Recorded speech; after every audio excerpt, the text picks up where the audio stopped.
Bien, bonjour à tous.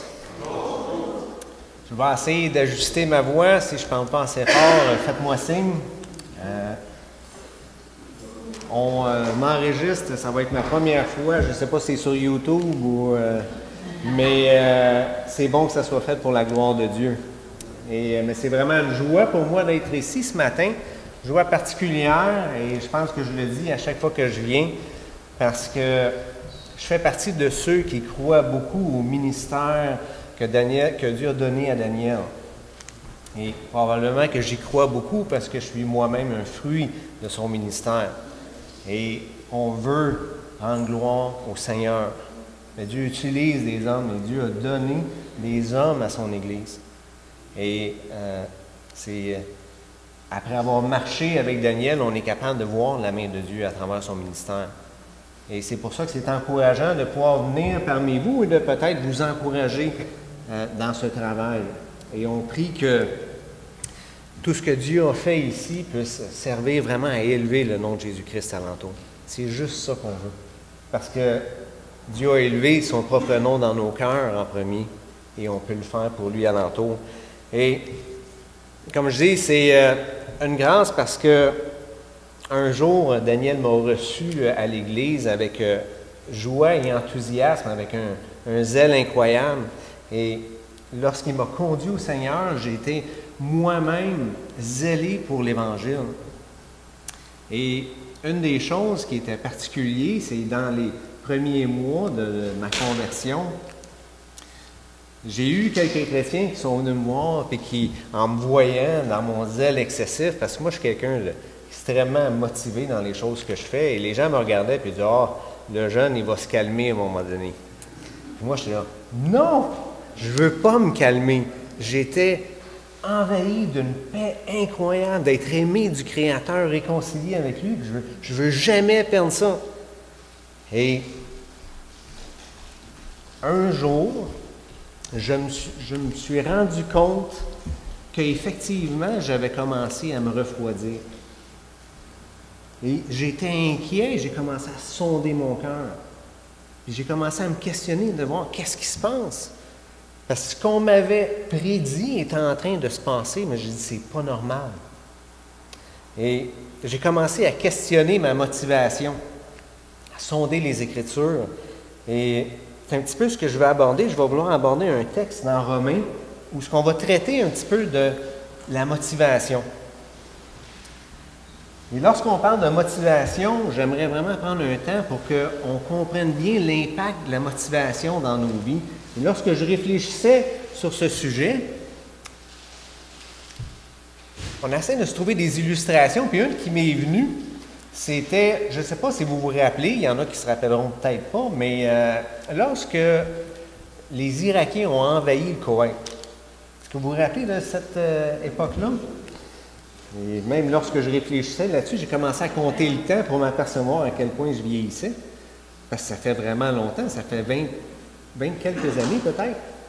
Et puis, mais j'avais été saisi par un élément très particulier. Parce qu'il s'est passé, pour les gens qui ne le savent pas, les Irakiens avaient envahi le Koweït, qui était très... Moi, je regardais ça à l'époque, je me disais, wow, ils sont vraiment courageux. Parce que c'est un petit peuple qui vont attaquer là où il y a le pétrole. Je ne sais pas s'ils pensaient qu'ils allaient s'en tirer à bon compte, mais on joue avec le pétrole. Fait que, évidemment, les Américains ont embarqué là-dedans, sont arrivés dans le Golfe, puis partout alentour, puis se sont mis à pilonner. Et je ne sais pas, ça a dû avoir duré pendant un mois. Là, ils ont pilonné ça pendant des semaines. Je ne sais pas combien de tonnes de bombes qui ont fait tomber sur ce pays-là, mais c'était vraiment incroyable. Mais c'était les Irakiens, s'ils ont fait ça, c'était des gens très motivés. Alors, on s'attend à ce que là, quand les Américains vont débarquer, là, les Irakiens vont sortir, puis ils vont se battre, puis on n'a aucune idée, parce qu'on regarde ce peuple-là, et on s'attend à tous nous autres. Alors, les Américains débarquent, et aussitôt qu'ils ont mis le pied à terre, puis ils ont approché, les Irakiens sont sortis, le drapeau blanc, ils se sont même pas battus. Puis là, c'est comme incompréhension totale. Qu'est-ce qui est arrivé à ces gens-là qui ont décidé, motivés au bout, de s'avancer, de prendre un pays pour, après ça, sans même se battre, sortir le drapeau blanc. J'ai questionné, ça m'avait vraiment saisi, mais en même temps, on se dit, bon, dans le fond, c'est des personnes qui ne croyaient pas nécessairement dans cette cause-là, mais qui se sont fait pousser dans cette direction-là parce que tu n'es pas volontaire. Alors, on te choisit, puis on t'envoie, on te craint, puis on t'envoie en avant, va te battre, puis tu vas voir, on va gagner. Mais après un mois de pilonnage, ça démotive quelqu'un. Puis à un moment donné, on voit qu'effectivement, on m'a lancé dans quelque chose que je ne m'attendais pas à ça. Alors après un mois, les gars étaient complètement démotivés, ils sont sortis de là, ils disent, on ne veut même pas se battre avec nous. Mais ça amène à se questionner, qu'est-ce qui te motive, puis qui va continuer à te motiver même quand c'est difficile. Mais lorsqu'on parle d'image de motivation, il m'est venu une figure qui s'appelle Bruce Willis. Est-ce qu'il y en a qui ne connaissent pas Bruce Willis? Est-ce que tout le monde... soyez pas gênés. Est-ce que quelqu'un ne connaît pas Bruce Willis? Bruce Willis, c'est un acteur de cinéma. Mais on s'entend pour dire que c'est un des gars les plus motivés qui peut exister. En tout cas, dans ses films. Parce que ce gars-là, il n'y a rien pour l'arrêter. Puis, tu écoutes son film, là, il se fait tirer dessus, il se fait jeter en bas de n'importe quoi. Aussitôt que tu penses que c'est fini, puis s'il n'est plus capable, il se relève tout le temps, tout le temps, tout le temps. Et ce gars-là, quand tu portes atteinte à sa famille et aux gens qu'il aime, il n'y a rien pour l'arrêter. Dans un de ses films, à un moment donné, il se tire même à travers son propre corps pour atteindre quelqu'un en arrière de lui. Ce gars-là, il ne regarde pas à lui. Hein. Il regarde à ceux qui aiment, puis il faut qu'il les sauve, puis il avance, puis il n'y a rien qui va l'arrêter. Fait que tu réfléchis sur ces choses-là, tu vois toutes sortes de personnes motivées, et donc la motivation ne dure pas. Moi-même, dans ma vie, je peux être quelqu'un de très motivé, mais en même temps, j'ai des handicaps. Puis un des handicaps que j'ai, c'est ma gêne. Déjà, juste de venir devant vous, c'est quelque chose pour moi. Mais il y a quelque chose qui me motive. À un moment donné, je m'en vais à l'hôpital. Et puis à l'hôpital, à Joliette, on a le triage en avant. Puis dans la salle d'attente, comme ça, la première rangée, c'est des bancs orange. Et puis tout le monde arrive là. Puis c'est premier arrivé, premier servi. Il n'y avait pas de numéro à l'époque, rien. Fait que moi, quand je vais là, je m'assis. Puis s'il y a quelqu'un qui arrive puis qui passe en avant de moi je suis le genre de gars qui ne dira rien. Moi, je suis le genre de gars, je vais juste voir, je dis, il est passé en avant de moi, lui. Mais je ne dirai rien. Pas parce que je suis un bon gars, parce que je suis gêné. Je suis trop gêné pour dire, hey, c'était à moi en premier.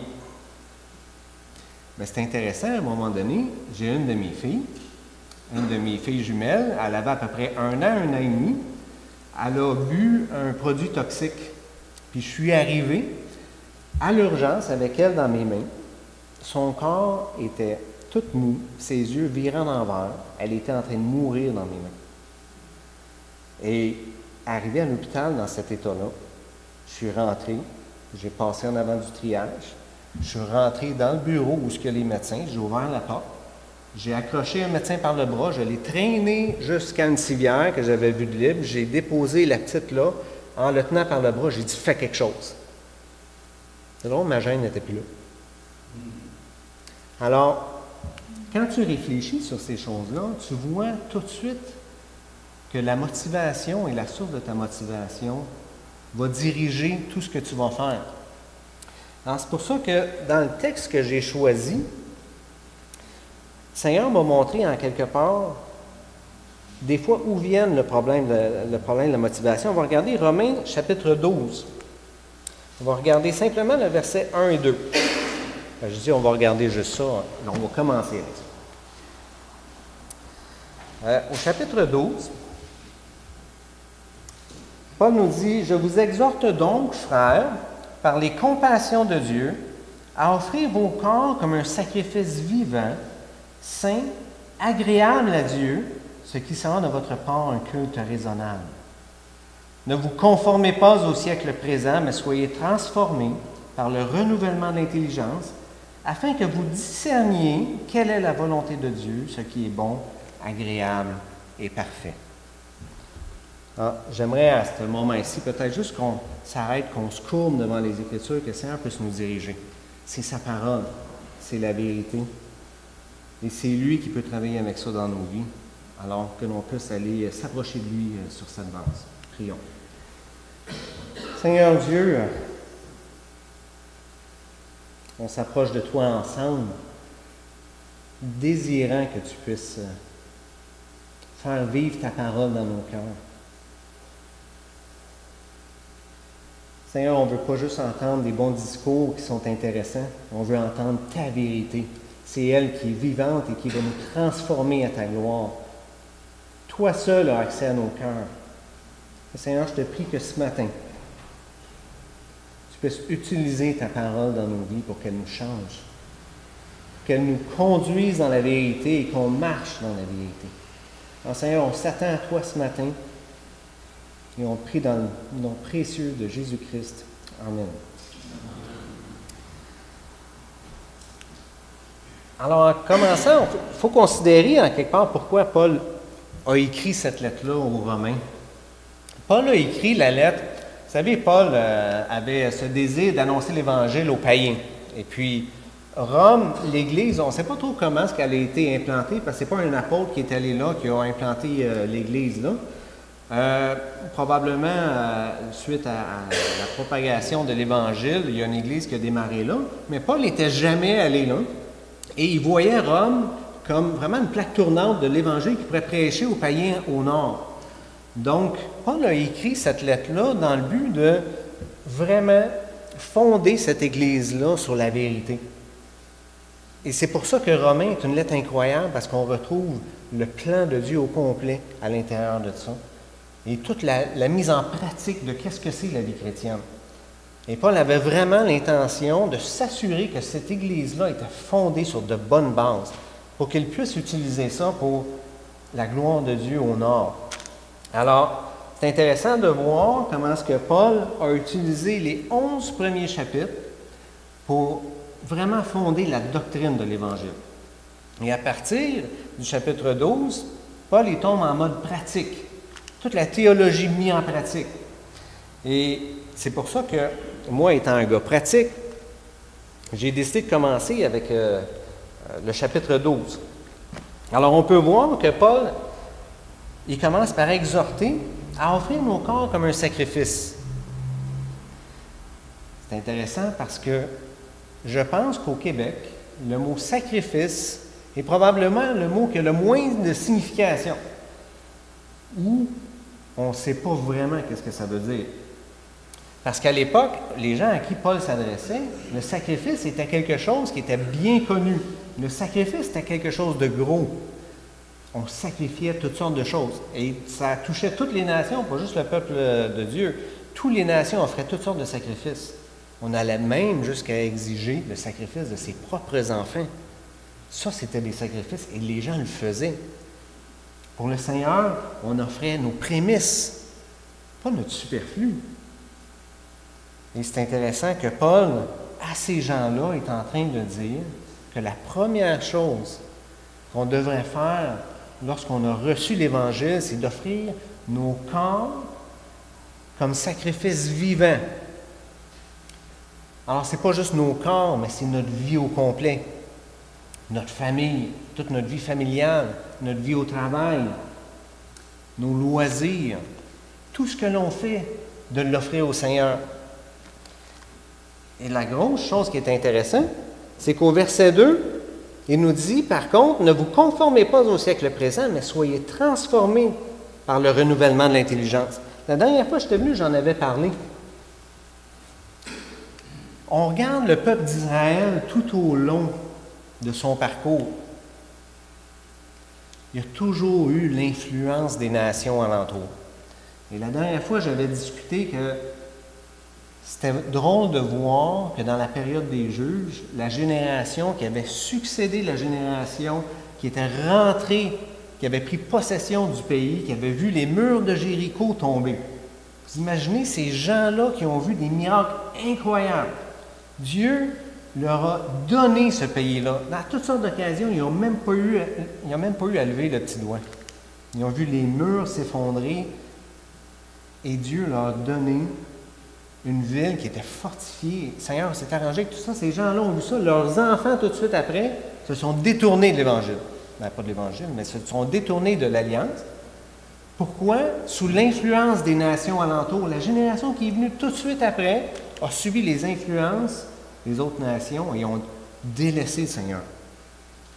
C'est quelque chose. Alors, si on considère que nous autres aujourd'hui, on vit au milieu d'un monde qui marche sans Dieu, est-ce qu'on pense qu'on ne sera pas influencé par ça?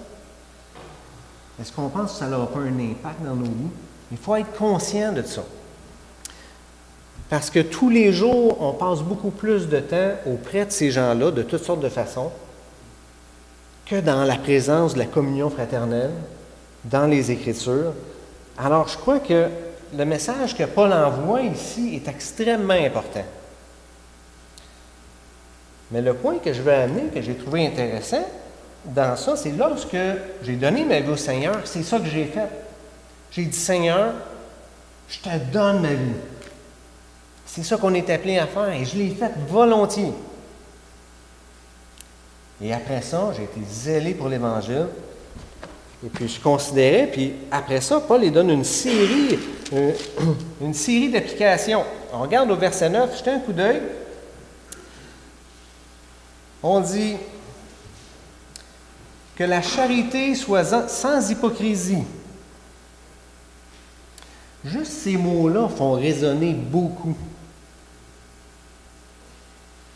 Parce que dans le monde dans lequel on vit, où ce qu'on est encouragé à vivre pour soi-même, on dilue beaucoup de choses, mais que la charité soit sans hypocrisie. Puis ça, on met beaucoup d'ingrédients là-dedans.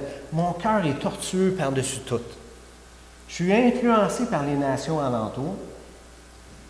Et souvent, moi je travaille avec les jeunes, tout ça, puis les jeunes, une fois, ils me regardent, puis ils me disent « Ah, Marc, j'aimerais ça être comme toi. Tu es tellement spirituel, t'aimes le Seigneur au bout, j'aimerais ça être comme toi. » Puis je dis « Regarde, vous ne savez pas ce qui se passe ici. Moi, quand je regarde ça, puis je lis des passages comme ça, moi, je me vois le dimanche matin rentrer à l'église, puis dire bonjour à tout le monde, comment ça va, m'informer sur eux autres. Je vais même souvent jusqu'à dire, tu sais, j'entends des choses, hey, je vais prier pour toi cette semaine là-dessus. Mais je vous confesse qu'à ma honte, souvent, je ne prie même pas pour eux autres. Je ne repense même plus à eux autres durant la semaine, parce que je suis trop occupé à d'autres choses. De l'amour, on me regarde, j'en ai plein. Mais un amour qui soit sans hypocrisie, un amour sincère. Je peux essayer de me convaincre des fois que je suis un bon chrétien, mais lorsque je laisse le Seigneur regarder dans ma vie, je m'aperçois des fois que c'est pas clair tout le temps. Puis là, après ça, on me demande d'avoir le mal en horreur. Bien, aujourd'hui, la réalité, on sait-tu, c'est quoi d'avoir le mal en horreur aujourd'hui? On est baigné on écoute à la télévision toutes sortes de films, on a le cœur endurci parce qu'on n'est même plus touché par ce qui se passe.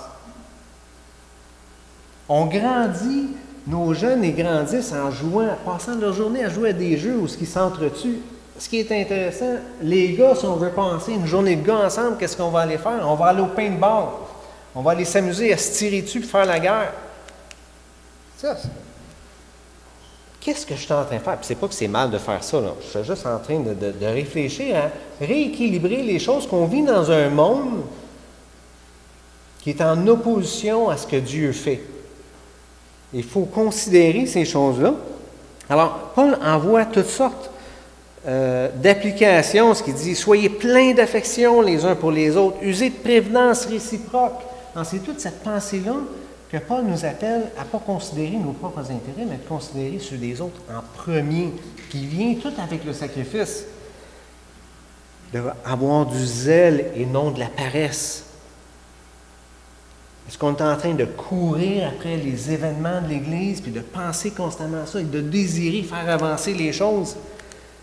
Courir après les réunions de prière. Nous autres, à l'Église, on a des cellules de prière partout. Fait que des fois, tu vas avoir 2 réunions de prière en même temps. Est-ce qu'on est en train de dire « Ah, j'ai 2 réunions de prière, puis je ne peux pas aller à tout en même temps? » Probablement pas comme ça que je vis. Mais moi, j'ai réglé le problème. Moi, j'ai une cellule de prière chez nous. Fait que je ne me pose pas la question si j'ai besoin d'y aller. Il faut que je sois là. Mais il reste que quand même, à travers ça, je me retrouve souvent à des jours dire ah, moi, on reçoit encore du monde chez nous ce soir. Où ce qui est pensé, ce zèle-là? Il dit réjouissez-vous en espérance, persévérez dans la prière. Persévérer dans la prière, c'est là que ça se passe. Puis Paul, il va même jusqu'à dire bénissez ceux qui vous persécutent. Des fois, on est capable de faire bien des choses, mais de vouloir de bien à ceux qui nous persécutent, ça, c'est plus rough un peu. Il va au verset 20, il dit, « Mais si ton ennemi a faim, donne-lui à manger. » Je vais vous expliquer quelque chose. Moi, quand je lis ça, je pense que je serais capable. Mais des ennemis, j'en ai peut-être pas vraiment. Ma femme n'est pas ici aujourd'hui, elle est partie au camp des bouleaux, elle est partie se reposer. Mais ma femme, elle a un ennemi, elle, dans sa vie. Avant de venir au Seigneur, ou plutôt dans sa transition de venir au Seigneur, demandez si vous avez l'occasion, vous demanderez qu'elle partage son témoignage, ce que Dieu a fait. Mais dans cette transition-là, elle était avec le père de ses enfants, de son enfant. Et puis, le Seigneur l'appelait, mais elle ne voulait pas le laisser.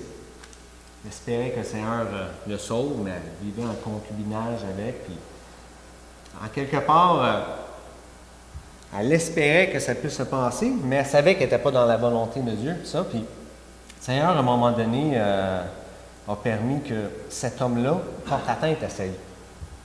Un jour, il est arrivé, puis il a volontairement pris un couteau, puis il l'a poignardé. Ça, c'est avoir un ennemi. De penser que quelqu'un, volontairement, veut votre mort. Ça, c'est quelque chose. Là. Moi, j'ai pas ça dans ma vie. Fait que j'ai peut-être de la misère à considérer jusqu'où ça peut aller, mais en préparant ça, je regardais ma femme, que je disais, chérie, ce gars-là, là, s'il avait faim, serais-tu capable de lui donner à manger? Ça a soulevé une question dans son cœur qu'elle ne s'était jamais posée, mais ça a démarré une réflexion, puis elle a dit, je ne suis peut-être pas rendu là encore, mais ça a démarré une réflexion. Mais là où ce que je veux venir avec ça, c'est, avez-vous vu qu'après le sacrifice que Paul nous demande, il y a une série d'applications qui vient. Et lorsque j'ai débuté ma vie chrétienne, je lisais ça, puis j'étais « wow », puis j'embarquais là-dedans. Mais à un moment donné, fais ça, fais ça, fais ça. Il y a des choses qui étaient difficiles, parce qu'à travers ça, c'est pas toujours facile d'avoir du zèle. Quand tu es en forme, tout ça, ça va bien. Mais là, à un moment donné, quand dans l'Église, tu commences à avoir des difficultés avec des frères, il y en a qui sont pas aimables, il y en a qui sont plus difficiles, je suis obligé de pardonner. Au début, ça va bien. À un moment donné, il y a des morceaux, des fois, qui sont plus difficiles. Puis à un moment donné, c'est devenu lourd pour moi, ma vie chrétienne. J'ai commencé à perdre ma motivation. Lorsque j'étais rentré à l'hôpital avec ma fille, là, moi, je me sentais comme un Bruce Willis. Il n'y avait rien pour m'arrêter. Mais à un moment donné, je me suis rendu dans ma vie chrétienne où ce que je ressemblais plus à un Irakien avec son drapeau blanc. Je suis parti zélé et j'ai fini découragé. Je trouvais ça difficile. J'avais plus la joie je cherchais beaucoup moins la communion fraternelle. Et je me suis posé la question. J'ai dit, c'est quoi le problème?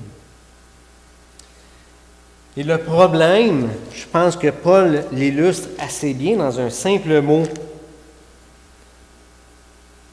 Au verset 1, où ce que Paul il dit, « Je vous exhorte donc ». Il y a un mot-clé là-dedans, c'est le « donc ». Si Paul il s'en va nous appeler dans un sacrifice personnel, c'est basé sur un fondement. Et c'est basé sur ces 11 chapitres qu'il présente. Et on ne peut pas considérer s'en aller dans toutes ces applications-là si on a perdu le focus, si on ne se rappelle plus pourquoi on est en train de marcher. Et souvent, je vais donner une illustration. Si quelqu'un s'en va chez le médecin, puis il se fait annoncer qu'il a le cancer des poumons parce qu'il fume, ou il va juste chez le médecin et il dit « Oh, on a découvert des taches sur tes poumons. » Là où le gars ne pensait jamais qu'il serait capable d'arrêter de fumer, il est capable d'arriver chez eux et de dire « J'arrête de fumer. » Là, le gars, il a peur. Là. Le temps passe, le médecin dit « Ah, finalement, les taches, c'était pas grave. » 1 an, 2 ans, la crainte a diminué, on retombe encore. C'est intéressant parce qu'avant de venir au Seigneur, je suis venu au Seigneur, mon garçon, il avait une 15aine d'années. Mais avant ça, en marchant pas avec le Seigneur, j'étais quelqu'un de très méchant verbalement et je dénigrais beaucoup mon garçon. Mais je luttais avec ça parce que j'aimais pas ça, mais j'avais pas de contrôle là-dessus. Et puis j'étais convaincu que je n'arrivais pas à m'empêcher de déverser sur lui ma colère. Et puis j'avais consulté des psys à un moment donné, puis j'étais dans le bureau, puis j'ai expliqué, j'ai dit « C'est plus fort que moi. » Là, il m'avait regardé, puis il m'avait dit « Mal, il dit, si j'étais là, est-ce que tu agirais comme ça? » Puis là, quand il m'a dit ça, j'ai dit « Ah, c'est sûr que s'il était là, je n'agirais pas comme ça. » Puis ce que je pensais qui était pour moi quelque chose d'impossible est devenu possible lorsque j'ai réalisé que dans certaines situations, je ne le ferais pas. Là, ça démarre des pensées où ce qu'on dit, dépendamment de ce qui habite nos pensées, de ce qui habite notre cœur, ça va influencer directement de la façon qu'on va marcher. Alors, si Paul est en train de fonder tout son élément pratique sur la théologie, et il va plus loin que ça, aussitôt qu'il a dit de se donner en sacrifice, il a dit de ne pas se laisser influencer par le monde alentour. Puis souvent, c'est ça qui arrive. Vu qu'on vit dans une société qui nous enseigne à vivre pour nous autres mêmes, à penser à nous autres, à faire valoir nos droits, on est baigné là-dedans. Alors c'est sûr qu'en quelque part, quand il arrive des épreuves, le diable s'en mêle pour nous aider à baisser les yeux. Alors j'aimerais ça que, si on veut être capable de regarder ces passages-là, j'aimerais ça qu'on puisse faire un survol rapide de ce que Paul a enseigné avant, pour qu'on puisse ce matin ensemble se refonder sur nos motivations. Je pense en quelque part qu'on a tous besoin de le faire, de revenir à la vérité. Surtout, je suis encouragé de voir ce que Dieu a fait ici à l'Église. Et je pense que si même vous êtes en train de considérer et regarder en avant, on a besoin chacun de retourner aux Écritures puis de voir comment est-ce qu'on peut offrir nos vies en sacrifice. Alors, Paul, dans sa façon de présenter tout son discours, c'est intéressant de voir que la première chose qu'il fait, au chapitre 1, on considère que Paul, il s'adresse aux chrétiens. Paul, il s'adresse à ceux qui sont appelés à être saints. La première chose qu'il fait, c'est d'établir l'existence même de Dieu. C'est intéressant que même aux chrétiens qui sont là, ils commencent par ce fondement-là. Et on revoit au verset 19, il dit « Car tout ce qu'on peut connaître de Dieu est manifeste pour eux, Dieu leur ayant fait connaître, en effet, les perfections invisibles de Dieu, sa puissance éternelle et sa divinité se voient comme à l'œil depuis la création du monde. Quand on les considère dans son ouvrage, ils sont donc inexcusables. » Paul débute en disant que c'est manifeste, que la puissance éternelle de Dieu existe. Et souvent, on vient tellement préoccupé par les choses du monde que même cette particularité-là de voir les perfections invisibles de Dieu alentour de nous autres nous conduit dans une révérence envers Dieu. De considérer même que si mon cœur bat aujourd'hui, si j'ai pu me lever ce matin, de respirer, c'est parce que Dieu me soutient et soutient toute sa création entre ses mains. Souvent, on marche, on nous enseigne, on essaie, directement aujourd'hui, on essaie de cibler ça. C'est pas Dieu qui est le créateur. C'est nous autres qui est en charge de nos vies. La science est très active à nous amener à réfléchir que Dieu est très loin. Et souvent, en marchant, on oublie en quelque part que c'est Dieu qui est au contrôle de chaque aspect de notre vie. À chaque fois qu'on se lève le matin, c'est parce qu'il l'a désiré. Chaque jour que l'on a, chaque respire est selon sa volonté. Les scientifiques regardent ça, essaient de voir, mon cœur bat tout seul. Oh, mais apparemment, c'est certains signaux dans ma tête qui... C'est Dieu qui nous a donné la vie dans le sein de notre mère. Il a désiré chacun de nous. Il nous a conduits à lui. Et on a besoin de garder cette pensée-là dans notre tête et ne pas la négliger. Souvent, on dit ça. Moi, je vous dis, je faisais une erreur. C'est drôle, quand je lisais Romains, là, bon, chapitre 1, je passais ça vite parce que c'est des choses que je connaissais, puis c'était même probablement adressé à des non-croyants parce que ça traite un petit peu de ça. Je pense que pour moi-même, j'ai besoin de souvent revenir à dire c'est Dieu et sa puissance éternelle qui se manifeste alentour, que je puisse la considérer à chaque jour et me rappeler que c'est lui qui soutient toutes choses. Et Paul poursuit constamment dans cette même pensée-là. Parce que la pensée que Dieu existe et que Dieu est souverain, il est aussi juge. On vit dans un monde où on pense qu'un jour, on ne rendra pas compte. Et Paul, il dit en quelque part, il dit, penses-tu aux hommes qui jugent ceux qui commettent de telles choses? Puis il parlait au verset 29 du chapitre 1, il dit, étant rempli de toute espèce d'injustice, de méchanceté, de cupidité, de malice, plein d'envie, il en met, parce qu'il y a des conséquences de ne pas révérer Dieu. On fait n'importe quoi, on fait ce qui nous semble bon.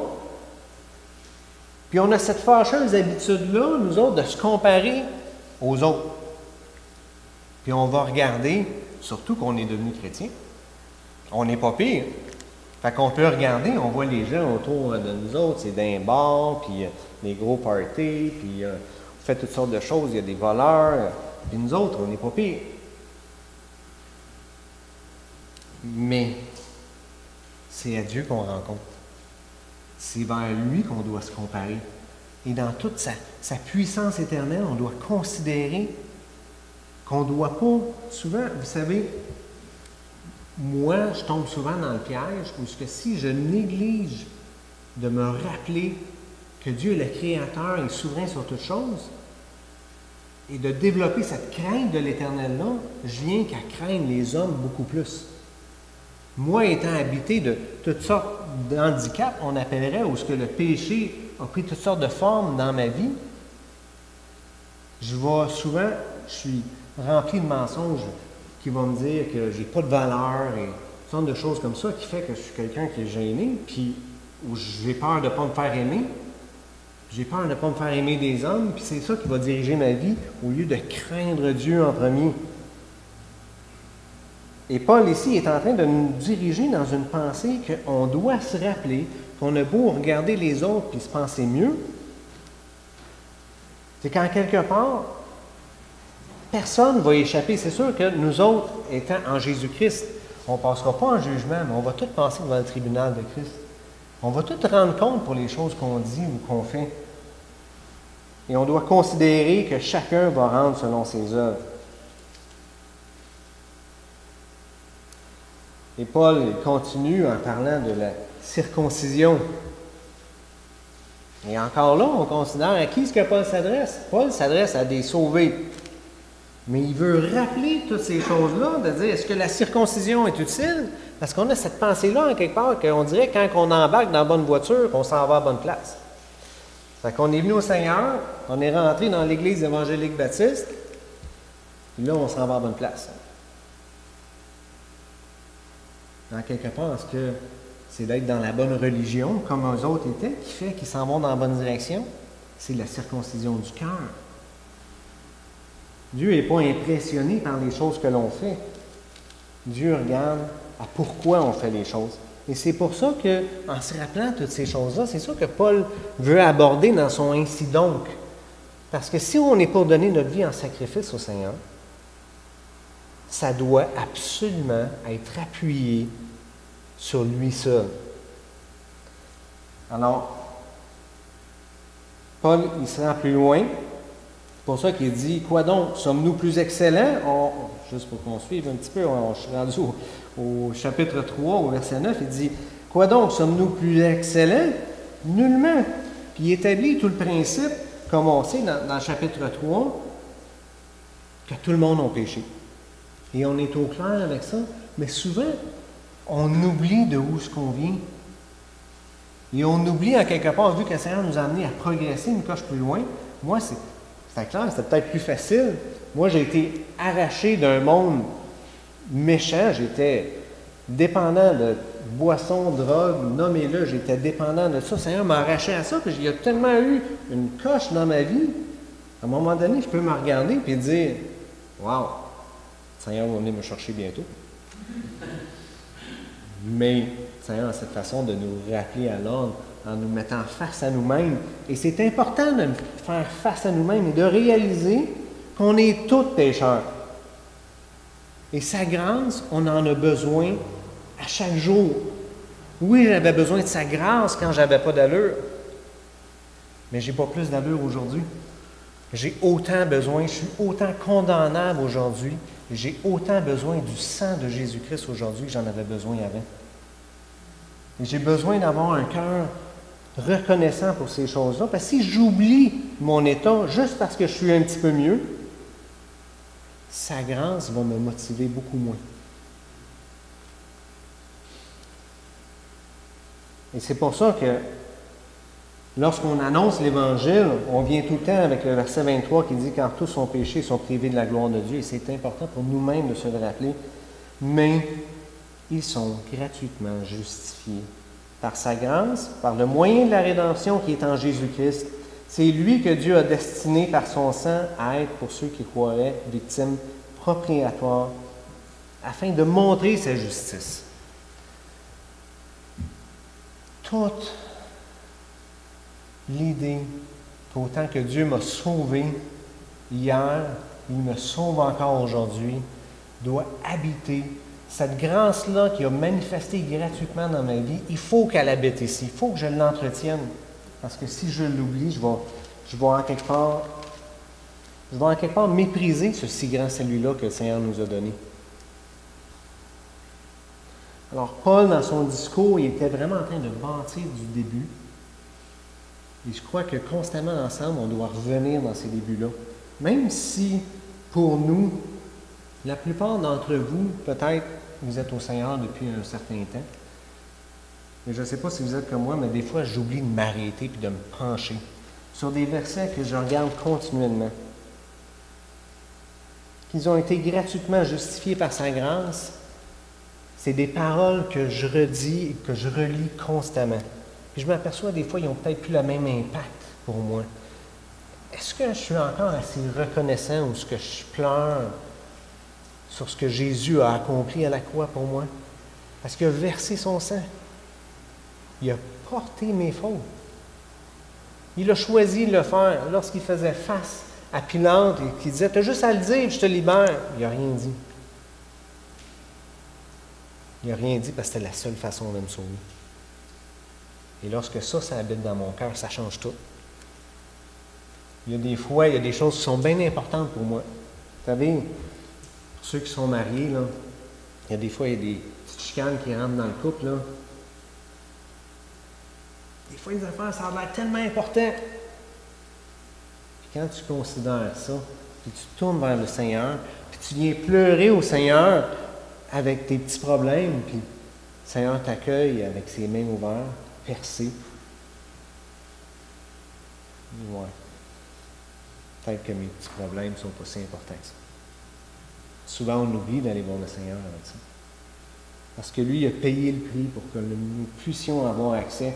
Et au chapitre 5, il dit « Étant donc justifiés par la foi, nous avons la paix avec Dieu par notre Seigneur Jésus-Christ, à qui nous devons d'avoir eu par la foi accès à cette grâce dans laquelle nous demeurons fermes, nous nous glorifions dans l'espérance de la gloire de Dieu. » On lui doit à lui d'avoir eu accès, parce qu'on n'avait pas accès à cette grâce-là avant. Et si c'est ça qui motive ma vie, si c'est ça quand que je me lève le matin et que je dis cause de lui que j'ai l'espérance aujourd'hui. Et c'est pour sa gloire. C'est la seule raison. Parce qu'avant ma vie, elle avait juste une condamnation sur elle. Je m'en allais en enfer. À cause de toutes les vérités qui étaient en avant de moi. Mais aujourd'hui, je peux avoir le cœur reconnaissant parce que maintenant j'ai la paix avec Dieu. Et au verset 6, on pourrait lire tout Romain au complet. Il dit, car lorsque nous étions encore sans force, Christ, au temps marqué, est mort pour les impies. C'est quand j'étais sans force, pas quand j'étais aimable. J'ai cette fâcheuse habitude-là de penser que encore aujourd'hui, je vais devenir aimable au Seigneur si j'arrive à bien faire. Ça n'a rien à voir. Dieu m'aime. Et Dieu a donné sa vie pour moi tel que je suis, pas tel que je vais être. Si je veux marcher pour lui, c'est seulement sur la base de la grâce, parce que quand j'étais sans force, il est mort pour moi. C'est tout le fondement de ce qui devrait motiver ma vie. Paul, il va jusqu'à dire, à peine mourrait-on pour un juste, quelqu'un pourrait-il mourir pour un homme de bien? Je prends comme exemple ma femme, son ennemi. Mais Christ est mort pour lui.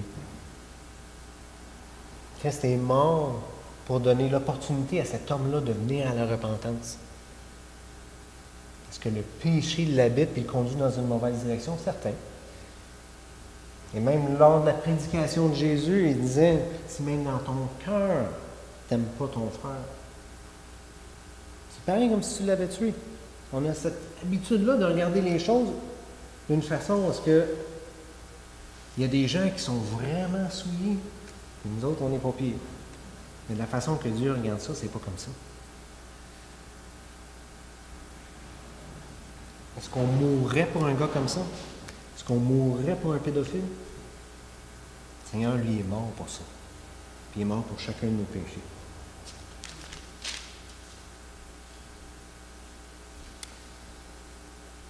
Une des choses que Paul dit, et je pense que c'est une vérité qui est centrale que je veux apporter aujourd'hui, c'est au chapitre 6, au verset 3, il dit « Ignorez-vous que nous tous qui avons été baptisés en Jésus-Christ, c'est en sa mort que nous avons été baptisés. »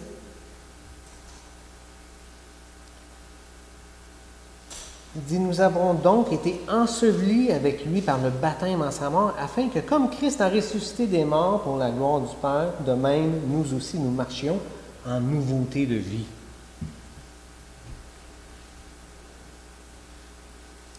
Il y a des fois, on oublie que c'est en sa mort qu'on s'identifie. Lorsque on est venu au Seigneur, lui, quand il est mort, c'est notre vie qui a pris avec lui, notre vie de pécheur. Et lorsqu'on vient à lui, c'est cette vie-là qu'on lui donne. On est mort à notre ancienne vie. Puis en quelque part, souvent, on a l'impression qu'on vit encore. Parce qu'on vient à croire qu'on est encore redevable à notre chair. Mais pourtant, Paul, il nous dit, verset 6, il dit « Sachant que votre vieil homme a été crucifié avec lui afin que le corps du péché fût détruit, pour que nous ne soyons plus esclaves du péché, car celui qui est mort est libre du péché. » Et je crois que dans nos vies, c'est le plus gros mensonge que le diable veut nous faire croire, c'est qu'on n'est pas tout à fait mort. Mais lorsqu'on est mort en lui, le péché n'a plus de pouvoir sur nous. On n'est plus esclave de notre chair pour en prendre soin comme si on vivait encore pour elle. Mais notre chair qui est encore là veut faire valoir ses droits, veut qu'on vive pour elle, et la société nous dit « Prends soin de toi ».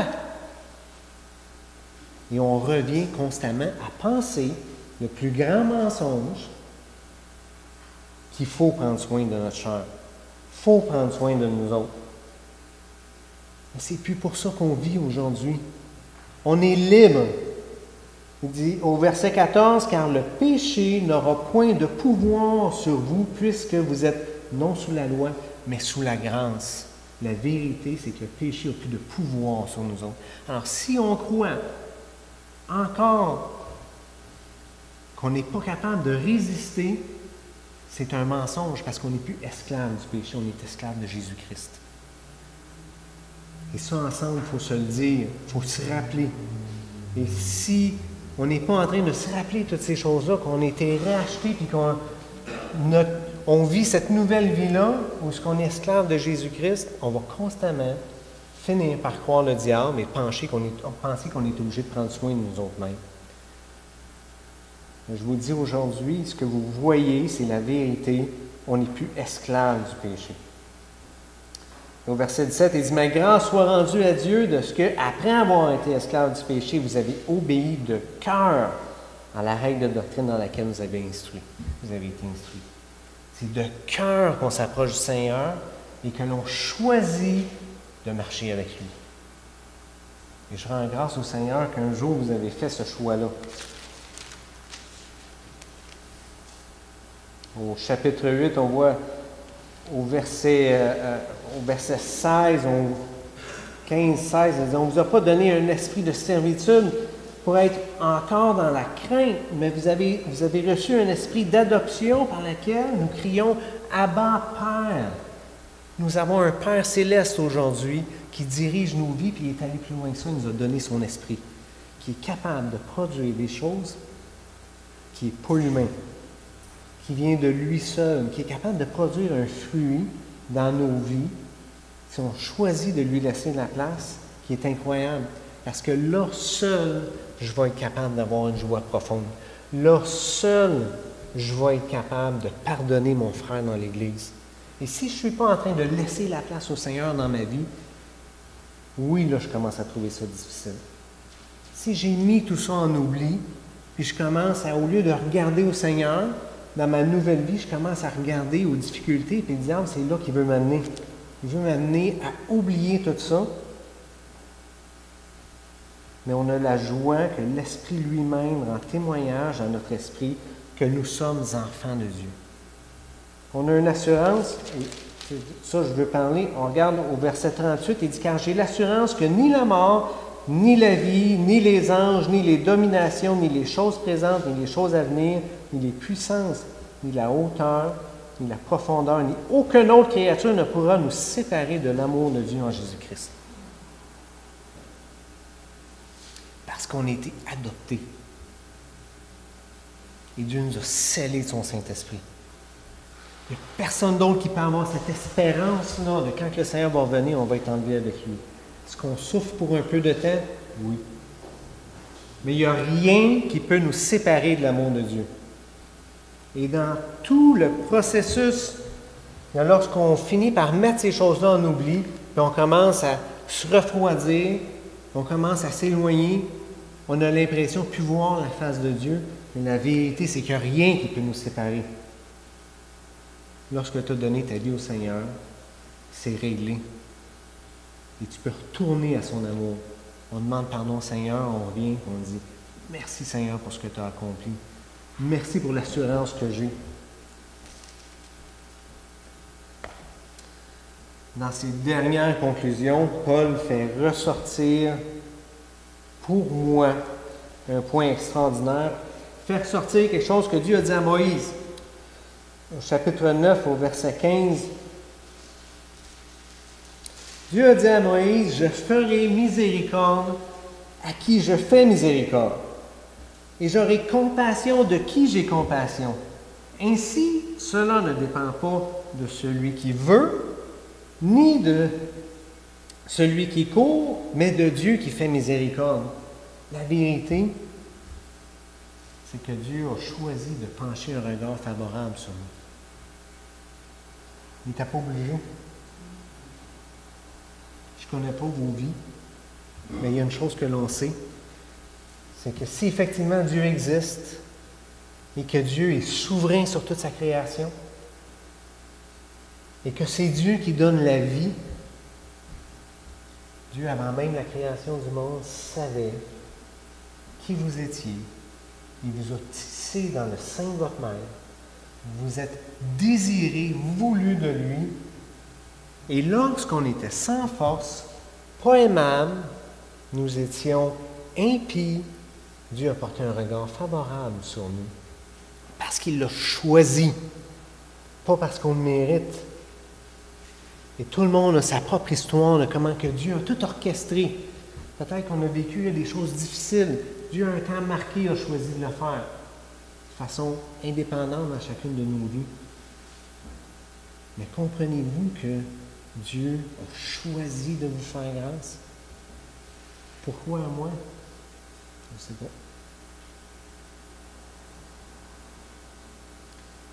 Mais dans tout son plan, le Seigneur, lorsqu'il a choisi de vous appeler à lui, il a simplement de vous aimer, choisi de vous aimer comme vous étiez. Et on doit continuellement se rappeler ces choses-là et s'encourager là-dedans. Et dans tout son plan, Dieu est allé même plus loin que ça. Les païens n'avaient même pas accès à son royaume. Dieu est allé jusqu'au point de mettre son peuple de côté, nous faire une place pour que nous autres, puis un jour, quand que tous les païens vont être entrés, le Seigneur va ramener ça, donner un autre accès au peuple d'Israël. Mais dans tout ça, Dieu a tout orchestré tellement de choses juste pour nous attirer à lui. Dieu use de patience, il supporte le mal partout sur la terre juste parce qu'il y en a encore à sauver. Si nous autres, on trouve ça difficile de vivre, de regarder la méchanceté de l'être humain, même probablement ce que je trouve plus difficile, c'est de regarder ma propre méchanceté. Mais de regarder tout ça, si Dieu use de patience là-dedans, c'est seulement parce qu'il y en a encore à sauver. Et Dieu nous aime tellement qu'il va supporter ça, parce qu'il veut en sauver le plus grand nombre. Et on voit dans ces derniers versets du chapitre 11, avant de tomber dans le côté pratique, il dit au verset 33 du chapitre 11, il dit « Aux profondeurs de la richesse, de la sagesse et de la science de Dieu, que ses jugements sont insondables et ses voies incompréhensibles. Car qui a connu la pensée du Seigneur? Ou qui a été son conseiller? Qui lui a donné le premier pour qu'il ait à recevoir en retour? » C'est de lui, par lui et pour lui, pas pour nous autres, pour lui, que sont toutes choses. À lui soit la gloire dans tous les siècles. Amen. Si on dit Amen à ça, je vous exhorte donc, frères et sœurs, à offrir vos corps, en sacrifice, comme un sacrifice vivant, saint, un sacrifice qui se garde dans la sainteté, qui est juste, parce que la vérité, c'est qu'on est mort avec Jésus-Christ. Puis notre vie, elle est en lui, parce que c'est lui qui vit en nous. Ma vie, elle ne m'appartient plus. Je l'ai donnée au Seigneur. Qu'ensemble, ce matin, on puisse renouveler ça. Et qu'on dise, Seigneur, qu'est-ce que tu veux que je fasse avec ta vie? Parce qu'elle est à lui. Et l'espérance que l'on a aujourd'hui, c'est l'espérance qu'un jour, tout ça va être fini et on va être ensemble pour l'éternité en sa présence. Mais en attendant, c'est sa vie, c'est son Église, c'est son ministère. Et Dieu a choisi de nous utiliser. Et ce que je regarde ici, c'est la puissance de Dieu qui est en train d'agir dans son Église. Dieu vous a appelé chacun de vous dans un ministère, et c'est son ministère de réconcilier le monde avec lui. Frères et sœurs, je ne sais pas si vous avez remarqué en vous en venant ici ce matin, il y a plein de monde qui dort alentour. Vous avez un beau bâtiment. Mais le beau bâtiment que le Seigneur vous a donné, et que si on regardait ça ensemble, on pourrait dire « Wow, gloire à Dieu », parce que ce qui s'est passé ici, c'est un miracle. Ce n'est pas une œuvre d'homme qui bouge des cœurs pour donner d'une façon incroyable, qui bouge des personnes de quitter pendant plusieurs jours pour venir œuvrer ici, pour faire avancer l'œuvre de Dieu. Dieu a entrepris un projet ici. Et son projet, c'est d'aller sauver le plus grand nombre. Pas pour juste avoir du fun ensemble. On doit le faire. Parce qu'on doit passer du temps ensemble pour se garder dans la vérité. Parce que c'est ensemble qu'on va le faire. On va s'encourager. On va se reprendre. C'est difficile de se reprendre. C'est nécessaire. Il faut se garder dans la vérité ensemble. Il faut s'encourager. On va se pardonner. On est tous des pécheurs ensemble quand même. Mais la bonne nouvelle, c'est qu'on a le privilège de prendre part aux souffrances de Jésus-Christ. À chaque fois qu'on a le privilège de subir une injustice pour sa cause. C'est un privilège que je peux renoncer à mes droits comme il l'a fait, parce qu'il l'a fait pour moi. Et Dieu me donne l'occasion de le faire. Alors, on peut regarder ensemble à nos propres droits, où on peut, sur la base de l'Évangile seul, offrir nos corps comme un sacrifice agréable au Seigneur et de se garder, de se laisser conformer par le siècle présent. Il va falloir veiller ensemble parce que un ne va pas sans l'autre. Ne négligez pas de penser que vous ne serez pas influencé par le monde. Je pensais tantôt, nous, Éric parlait de cette joie-là que Paul parle au chapitre 15. Des fois, c'est des flags qui lèvent. « Et où ma joie? Elle est où ma joie? Si je ne l'ai plus, c'est une réalité. » On ne sera pas des super chrétiens qui va toujours être dans la joie, mais quand on ne l'est pas, on le sait pourquoi. Alors on retourne, on fléchit le genou et on dit, Dieu m'a fait grâce, il m'a fait miséricorde, il m'a aimé, il m'a donné une espérance. Et que l'on puisse vivre pour lui seul.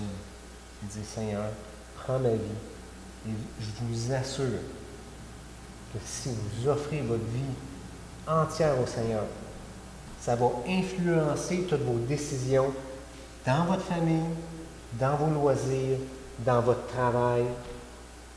Et ça va influencer votre prochaine réunion que je vois que vous allez avoir. Ou ce que vous allez commencer à réfléchir sur les projets qui s'en viennent. Ce n'est pas des projets pour nous autres, c'est des projets pour la gloire de Dieu. Amen. Amen. Merci beaucoup.